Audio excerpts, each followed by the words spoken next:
6 cents out of a nickel thought of the day. I'm about to break some bad news to you. The real estate industry has been lying to you so they can get rich. As with all of my topics, this just scratches the surface. If you want to continue the conversation, leave a comment below, and I'd be more than happy to continue the conversation.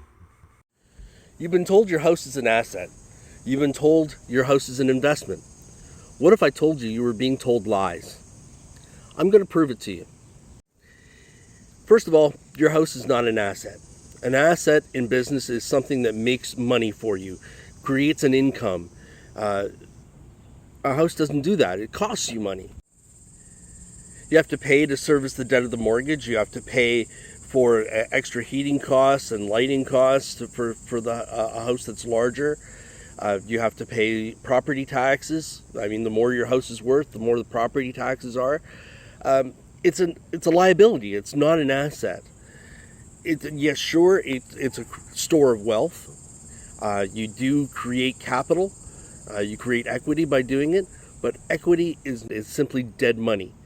You can't go to the store and actually go get a loaf of bread and pay for it with a portion of your house. It doesn't work that way. That's why your house is not an asset. Now, a house can be an asset if you're buying the house and then renting it out for an income. And then the difference between your carrying costs for the house and the rent that you receive, that positive difference is an asset. But, I mean, the house that you're going to live in as a primary place of residence, no, not an asset, unless it's a duplex and you're renting part of it out, or you're using part of it as an Airbnb, renting that part out. Then it becomes an asset to some degree. So an asset generates income, whereas a liability actually costs you money. And buying a house invariably costs you money. Just the way it is. The other part of this I want to tackle is everyone thinks that a house is an investment.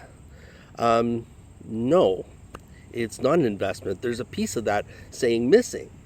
It's not an investment. It's an investment in your future. And those three words are very important because they actually mean something. It's an investment in your future because when you finally pay it off, you're no longer paying a mortgage.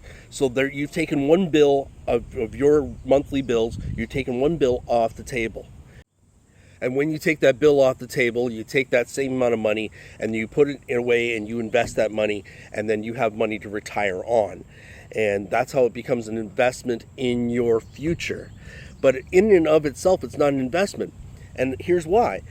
You have a house, all right? So you counted on it as an investment. Now you go to sell the house. Now where are you going to live? I mean, unless you're moving to a nursing home, it doesn't make any sense at all, right? Because you're going to have to pay rent, or you're going to have to buy another house, which is going to cost you the same amount of money. And every time that you sell a house or buy a house, you're losing money on that capital. And losing money makes for a really bad investment. I'm sorry if you find this a little deflating, but a house is still your home, and you should still be proud of that. Anyway, that's all I have for now. Thanks for watching, and I'll see you later. If you found this video helpful, please like, share, subscribe, and ring that bell for more content. Thank you very much. Until next time.